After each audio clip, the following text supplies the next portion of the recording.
सौतेली बहनें रंगापुर नाम के गांव में शालिनी नाम की एक औरत रहा करती थी। उसे दो बेटियां थी। एक का नाम था शिवानी और दूसरी का सुहानी। शिवानी जब छोटी थी तब उसकी माँ गुजर गई थी, जिसके कारण उसके पिता रघु ने दूसरी शादी कर ली।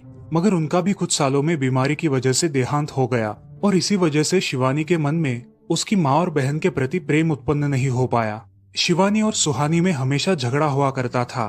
दोनों भी बहनें एक दूसरे से कभी प्यार से बात नहीं करती थी।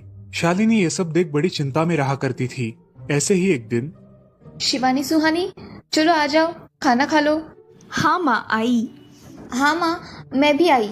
ऐसा कहकर दोनों बेटियां वहां आ जाती है और देखती है तो उनकी माँ ने उन दोनों के लिए गाजर का हलवा बनाया था। वो देख सुहानी और शिवानी बहुत खुश हो जाती है। माँ, तुमने ये हलवा मेरे लिए बनाया है? मुझे बहुत पसंद है। मुझे पता है कि मेरी दोनों बेटियों को हलवा कितना पसंद है, इसीलिए तो मैंने तुम दोनों के लिए हलवा बनाया है। और मेरे लिए माँ? अरे हाँ बेटी, मैंने तुम्हारे लिए भी बनाया है। चलो अब जल्दी से खा लो, तुम दोनों को कॉलेज भी तो जाना है ना। जी माँ, मैं ये कटोरी ले लूँ? मुझे जल्दी पहुँचना है कॉलेज में। हाँ ले लो। और सुहानी, तुम ये वाली कटोरी ले लो। जी माँ। दोनों भी हलवा खाती है और एक दूसरे की ओर बहुत गुस्से से देखकर वहां से चली जाती है। वो दोनों भी कॉलेज में एक साथ पढ़ा करती थी। फर्क सिर्फ इतना था कि शिवानी 3rd ईयर में थी और सुहानी 1st ईयर में। उन दोनों में 2 साल का अंतर था। फिर भी दोनों में हमेशा नोकझोंक हुआ करती थी, जैसे कि वो दोनों एक दूसरे की दुश्मन हो। ऐसे ही एक दिन, दीदी, मेरे कॉलेज की ट्रिप जाने वाली है। तुम्हारी भी ट्रिप जाने वाली है क्या? हाँ, मेरी भी जाने वाली है, मगर मेरा जाने का मन नहीं है। क्यों दीदी? क्योंकि वहाँ पे तुम हो। मुझे भी कोई शौक नहीं है तुम्हारे साथ आने का। मैंने ऐसे ही पूछ लिया। मैं जा रही हूँ। शिवानी और सुहानी एक दूसरे की ओर मुंह फेर कर वहां से चली जाती है। अगले दिन दोनों भी कॉलेज में जाती है। तब उनके टीचर उनसे पूछते हैं, शिवानी, तुम कॉलेज की ट्रिप में आने वाली हो? जी सर, मैं आने वाली हूँ। ठीक है, मैं तुम्हारा नाम लिखवा देता हूँ। जी सर।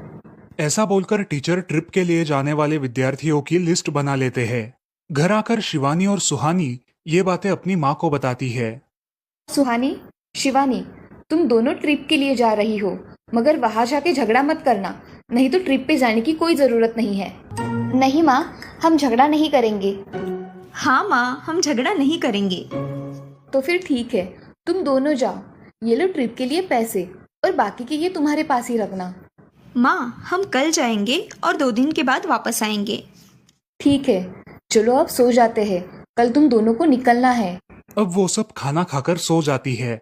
अगले ही दिन सुबह उठकर वो दोनों भी अपने अपने बस में बैठकर ट्रिप के लिए निकल जाती है और इधर शालिनी अपने काम में व्यस्त हो जाती है। ऐसे ही कुछ देर बाद शालिनी को शिवानी का फोन आता है। माँ, हम दोनों यहाँ ट्रिप की जगह पहुँच गए हैं। अच्छा बेटी, तुम दोनों ठीक हो ना? हाँ माँ, मैं रखती हूँ, हमें यहाँ अलग अलग स्पॉट देखने जाना है। ठीक है, और जब वक्त मिले तो फोन कर देना। हाँ माँ, अपना और सुहानी का ख्याल रखना। हाँ माँ। फोन रखने के बाद शिवानी और उसके क्लास के सारे दोस्त वहाँ की एक जगह देखने जाते हैं। सुहानी भी उसके क्लास के साथ एक दूसरी जगह देखने निकल जाती है। सारे बच्चे एक साथ घूमकर वापस आते हैं। शिवानी सुहानी को ढूंढती है, मगर सुहानी उसे कहीं दिखाई नहीं देती। इसीलिए शिवानी को बड़ी चिंता होने लगती है। अरे, ये सुहानी कहाँ रह गई? इसका तो कुछ भी पता नहीं, कहाँ ढूंढूं इसे? तभी शिवानी को सुहानी दिखाई देती है और उसके जान में जान आ जाती है। सुहानी, कहाँ गई थी तुम? मुझे कितनी चिंता लग गई थी तुम्हारी। अरे, मैं यहाँ ही थी मेरी सहेलियों के साथ, मुझे कुछ नहीं हुआ। ऐसा बोलकर सुहानी वहाँ से चली जाती है। दूसरे दिन सब लड़के लड़कियाँ जल्दी उठकर अपनी तैयारी कर लेते हैं और पहाड़ पर जाने के लिए निकलते हैं। वो सब आज थोड़ा घूमकर शाम तक निकलने वाले थे। सब विद्यार्थी एक हिल स्टेशन देखने चले जाते हैं। शाम होने तक उस पहाड़ी का मजा उठाते हैं, लेकिन सुहानी बिना किसी को बताए उस पहाड़ी के एक अनजान हिस्से में चली जाती है। वहाँ का मनमोहक दृश्य देखते देखते गलती से उसका पैर फिसल जाता है और वो वहाँ से नीचे गिर जाती है। शाम हो जाने के कारण सभी विद्यार्थी वहाँ से निकलने लगते हैं और यहाँ सुहानी एक पेड़ के सहारे उस पहाड़ी की चोटी पर लटकी रहती है। शिवानी सभी विद्यार्थियों में अपनी बहन को ढूंढती है, लेकिन वो उसे कहीं नहीं मिलती। सुहानी को ढूंढते ढूंढते शिवानी वापस उसी पहाड़ी के पास आती है और उसे आवाज लगाती है। सुहानी, सुहानी कहाँ हो तुम? दीदी मैं यहाँ हूँ, बचाओ मुझे, मैं यहाँ हूँ। सुहानी की आवाज की ओर जाते ही उसे पता चलता है कि सुहानी पहाड़ी पर लटकी है। ये सब देखकर शिवानी बहुत घबरा जाती है। शिवानी अपनी पूरी ताकत लगाकर उसे ऊपर खींच लेती है। तुम यहाँ क्यों आई थी? अगर तुम्हें कुछ हो जाता तो मैं क्या करती? माँ को क्या जवाब देती? दीदी मेरा पैर फिसल कर मैं वहाँ गिर गई। मैंने बहुत आवाज दी मगर मेरी आवाज किसी ने नहीं सुनी। तुम ढूंढती हुई आई और मुझे बचा लिया। तुम दुनिया की बेस्ट दीदी हो। हाँ सुहानी, चलो अब घर जाने के लिए देर हो जाएगी, बस निकल जाएगी। सुहानी को ऊपर खींचते वक्त शिवानी के हाथ पर बहुत सारे जख्म हो गए थे, इसीलिए सुहानी अपनी ओढ़नी फाड़कर उसके हाथ पे बांध देती है और अब वो दोनों बस के पास चले जाते हैं। क्या हुआ है शिवानी, हाथ से खून बह रहा है तुम्हारे? कुछ नहीं सर, मैं वहाँ पे गिर गई थी, अब मैं ठीक हूँ। टीचर और सारे छात्र गाड़ी में बैठकर घर जाने के लिए निकलते हैं। घर आने के बाद शिवानी सारी हकीकत अपनी माँ को बताती है और वो सब सुनकर माँ दोनों को गले लगाकर रोने लगती है। तुम दोनों एक दूसरे के साथ होते हो, इसीलिए मुझे कोई टेंशन नहीं रहता, मगर मेरी बच्चियों खुद का भी ख्याल रखा करो। उस दिन के बाद दोनों सौतेली बहनों ने अपने बीच की सब नोकझोंक बंद कर दी और हंसी खुशी सगी बहनों की तरह रहने लगी। दोस्तों, इस कहानी से हमें ये सीख मिलती है कि हम सबको एक दूसरे के प्रति द्वेष की भावनाएं छोड़कर प्यार से रहना चाहिए। चंदनपुर नाम के गांव में चंपा नाम की एक औरत रहती थी।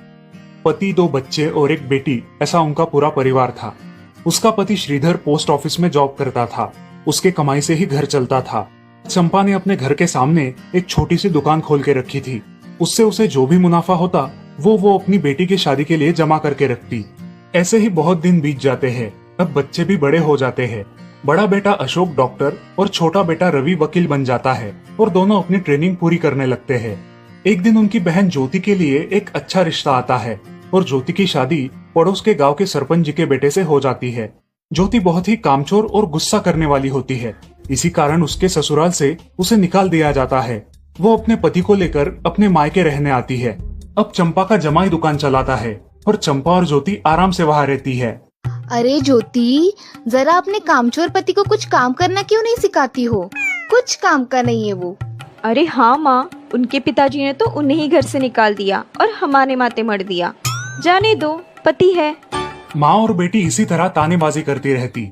अब बड़े बेटे अशोक की शादी उन्हीं के गांव के एक लड़की से करा दी गई, लेकिन उस लड़की से भी चंपा बहुत काम करवाती और वो बेचारी सासू माँ का आदर करके सब काम चुपचाप करती थी।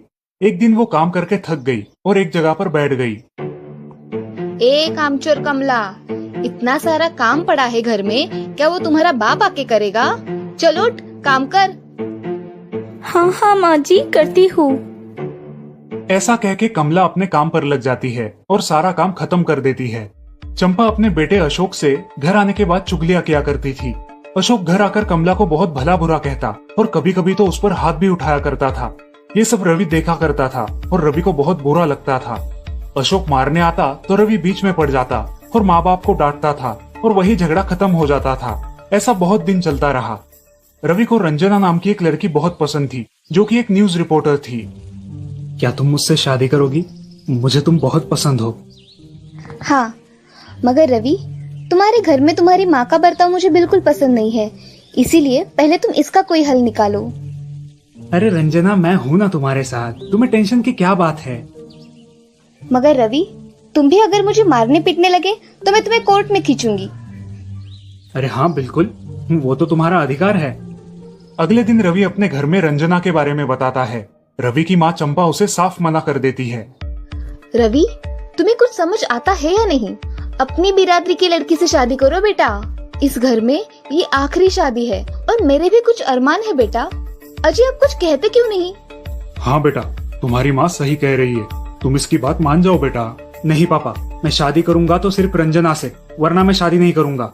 सब चुप हो जाते हैं। अगले दिन रवि मंदिर से शादी करके घर आता है। सब अचरज से रवि की ओर देखते हैं और चुपचाप अपने कमरे में चले जाते हैं। कमला उन दोनों का स्वागत करती है और वो दोनों अपने कमरे में जाते हैं। कैसे लगा मेरा घर? अच्छा है, मगर सब मिलजुल के रहे तो और भी अच्छा होगा। रंजना, तुम्हें मेरी माँ को सबक सिखाना होगा, तभी घर के सारे सदस्य ठीक हो जाएंगे। ठीक है रवि, जैसा तुम चाहो। अगले दिन रंजना अपने घर के मंदिर में पूजा करने जाती है। तभी रुको, मेरे भगवान के मंदिर में तुम मत आओ, जाओ यहाँ से।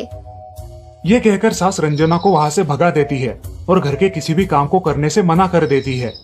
तब क्या माँ जी, आज से मैं इस घर की बहू हूँ। इस घर पे मेरा भी उतना ही अधिकार है जितना कि आपका। क्या बोल क्या रही हो? निकल जाओ मेरे घर से। खबरदार अगर हाथ भी लगाया तो। पता है ना, मैं न्यूज रिपोर्टर हूँ। रातों रात खबर छाप दूंगी और कोर्ट के चक्कर लगेंगे वो अलग, समझिए आप। सास चुपचाप देखने लगी और उसकी बेटी और ससुर भी देखते ही रह गए। रंजना ने कमला से कहा, दीदी, मुझे आपसे काम है, आप मेरे कमरे में आइए।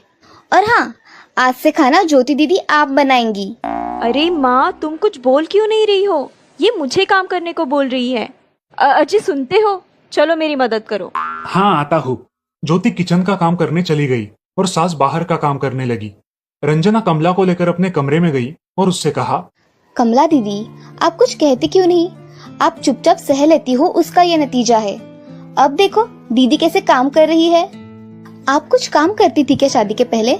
नहीं रंजना, मगर अब घर से ही अपना खुद का कुछ व्यवसाय शुरू करने का सोच रही हूँ। बहुत अच्छे दीदी, अब आप किसी से मत डरिए, हम हैं आपके साथ। सच में किसी के साथ होने का कितना महत्व होता है। अब उसकी सासू माँ ही घर के सारे काम करने लगी थी और ज्योति को काम करवाने की वजह से ज्योति भी अपने ससुराल जाने की सोच रही थी। अजी, यहाँ तो काम वाली से भी ज्यादा बुरी हालत हमारी हो गई है। चलो हम हमारे घर चलते हैं, सब है हमारे यहाँ। अरे रे, आप कहाँ चली? अभी भी काम बाकी है। ज्योति का पति रंजना से धन्यवाद कहता है और ज्योति को लेकर अपने घर चला जाता है।